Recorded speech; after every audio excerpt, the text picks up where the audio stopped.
The first law. Make it obvious. Chapter 4.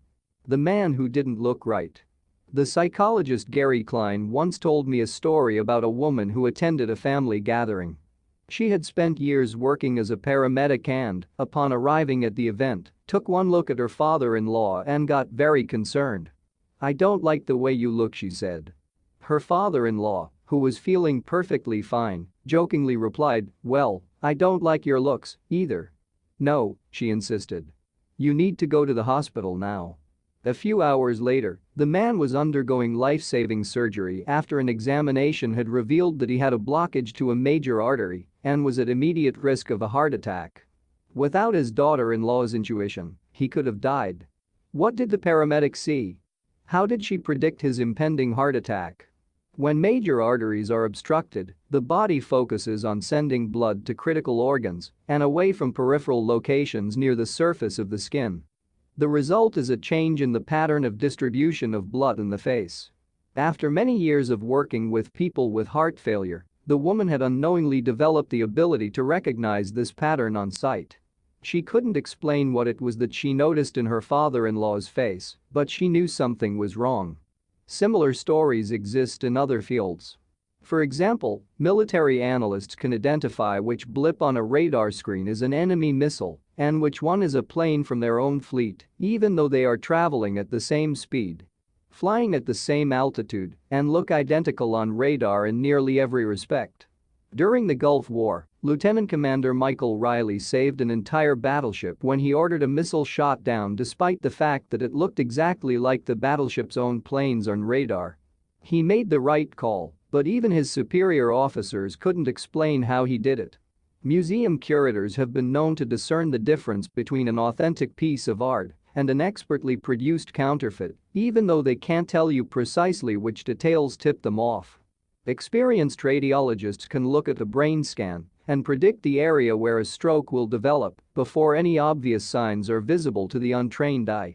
I've even heard of hairdressers noticing whether a client is pregnant based only on the feel of her hair. The human brain is a prediction machine. It is continuously taking in your surroundings and analyzing the information it comes across. Whenever you experience something repeatedly like a paramedic seeing the face of a heart attack patient or a military analyst seeing a missile on a radar screen, your brain begins noticing what is important, sorting through the details and highlighting the relevant cues, and cataloging that information for future use. With enough practice, you can pick up on the cues that predict certain outcomes without consciously thinking about it. Automatically, your brain encodes the lessons learned through experience. We can't always explain what it is we are learning, but learning is happening all along the way, and your ability to notice the relevant cues in a given situation is the foundation for every habit you have. We underestimate how much our brains and bodies can do without thinking. You do not tell your hair to grow, your heart to pump, your lungs to breathe, or your stomach to digest. And yet your body handles all this and more on autopilot. You are much more than your conscious self. Consider hunger. How do you know when you're hungry? You don't necessarily have to see a cookie on the counter to realize that it is time to eat. Appetite and hunger are governed non-consciously.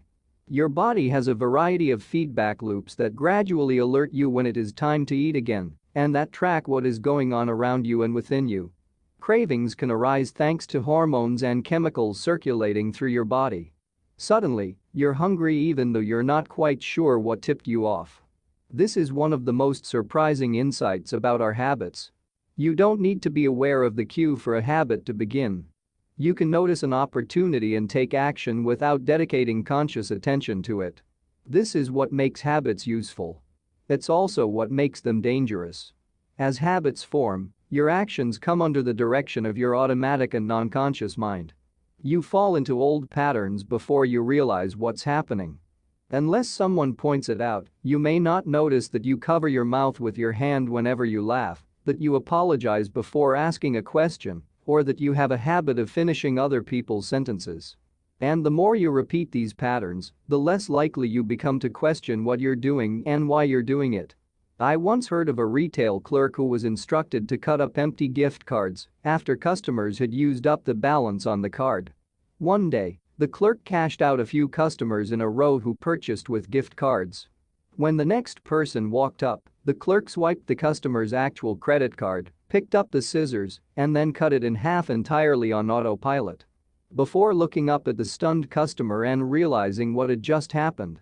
Another woman I came across in my research was a former preschool teacher who had switched to a corporate job. Even though she was now working with adults, her old habits would kick in, and she kept asking coworkers if they had washed their hands after going to the bathroom. I also found the story of a man who had spent years working as a lifeguard and would occasionally yell, "Walk," whenever he saw a child running. Over time, the cues that spark our habits become so common that they are essentially invisible. The treats on the kitchen counter, the remote control next to the couch, the phone in our pocket. Our responses to these cues are so deeply encoded that it may feel like the urge to act comes from nowhere. For this reason, we must begin the process of behavior change with awareness. Before we can effectively build new habits, we need to get a handle on our current ones. This can be more challenging than it sounds because once a habit is firmly rooted in your life, it is mostly non-conscious and automatic. If a habit remains mindless, you can't expect to improve it. As the psychologist Carl Jung said, until you make the unconscious conscious, it will direct your life, and you will call it fate. The Habit Scorecard. The Japanese railway system is regarded as one of the best in the world. If you ever find yourself riding a train in Tokyo, you'll notice that the conductors have a peculiar habit. As each operator runs the train, they proceed through a ritual of pointing at different objects and calling out commands. When the train approaches a signal, the operator will point at it and say, "Signal is green." As the train pulls into and out of each station, the operator will point at the speedometer and call out the exact speed. When it's time to leave, the operator will point at the timetable and state the time. Out on the platform, other employees are performing similar actions. Before each train departs, staff members will point along the edge of the platform and declare, "All clear." Every detail is identified, pointed at, and named aloud. This process, known as pointing and calling, is a safety system designed to reduce mistakes. It seems silly, but it works incredibly well. Pointing and calling reduces errors by up to 85% and cuts accidents by 30%. The MTA subway system in New York City adopted a modified version that is point-only, and within 2 years of implementation, incidents of incorrectly berthed subways fell 57%. Pointing and calling is so effective because it raises the level of awareness from a non-conscious habit to a more conscious level. Because the train operators must use their eyes, hands, mouth, and ears, they are more likely to notice problems before something goes wrong. My wife does something similar. Whenever we are preparing to walk out the door for a trip, she verbally calls out the most essential items in her packing list. "I've got my keys. I've got my wallet. I've got my glasses. I've got my husband." The more automatic a behavior becomes, the less likely we are to consciously think about it. And when we've done something 1,000 times before, we begin to overlook things. We assume that the next time will be just like the last. We're so used to doing what we've always done that we don't stop to question whether it's the right thing to do at all. Many of our failures in performance are largely attributable to a lack of self-awareness. One of our greatest challenges in changing habits is maintaining awareness of what we are actually doing. This helps explain why the consequences of bad habits can sneak up on us. We need a point-and-call system for our personal lives. That's the origin of the Habit Scorecard, which is a simple exercise you can use to become more aware of your behavior. To create your own, make a list of your daily habits. Here's a sample of where your list might start. Wake up. Turn off alarm. Check my phone. Go to the bathroom. Weigh myself. Take a shower. Brush my teeth.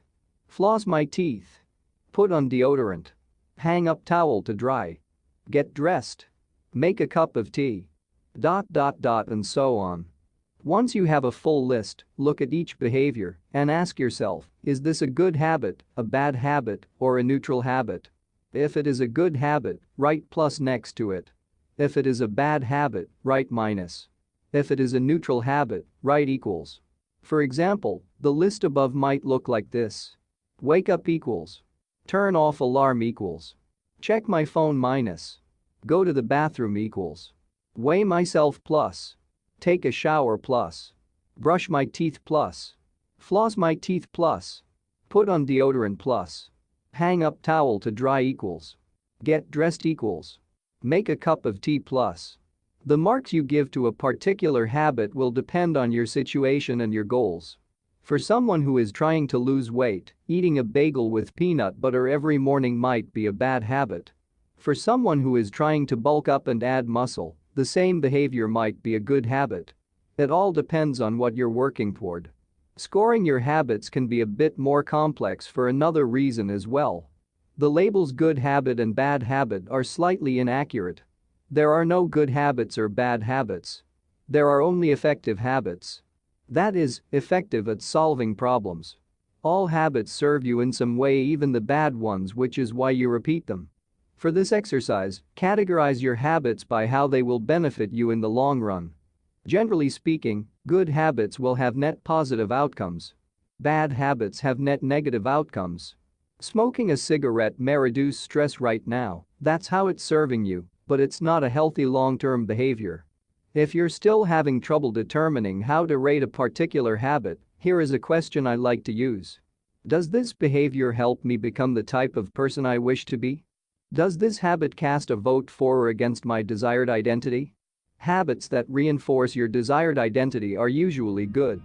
Habits that conflict with your desired identity are usually bad. As you create your habits scorecard, there is no need to change anything at first. The goal is to simply notice what is actually going on.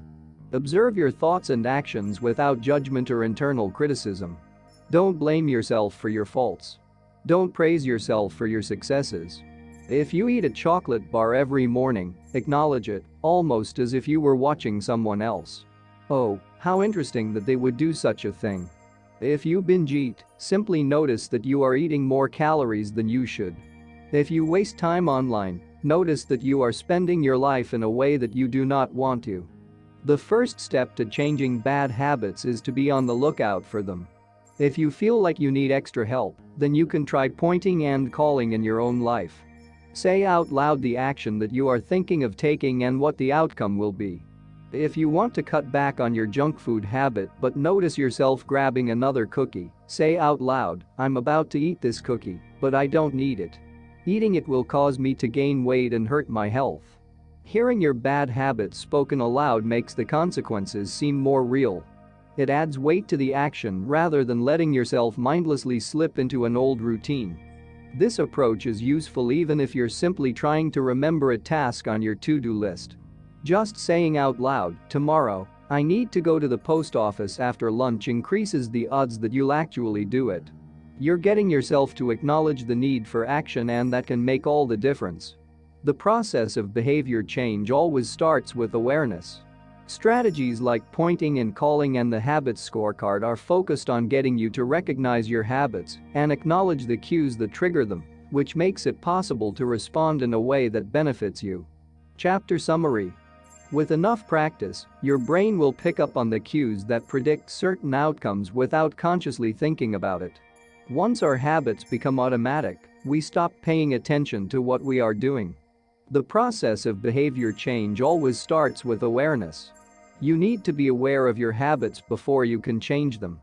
Pointing and calling raises your level of awareness from a non-conscious habit to a more conscious level by verbalizing your actions. The habits scorecard is a simple exercise you can use to become more aware of your behavior.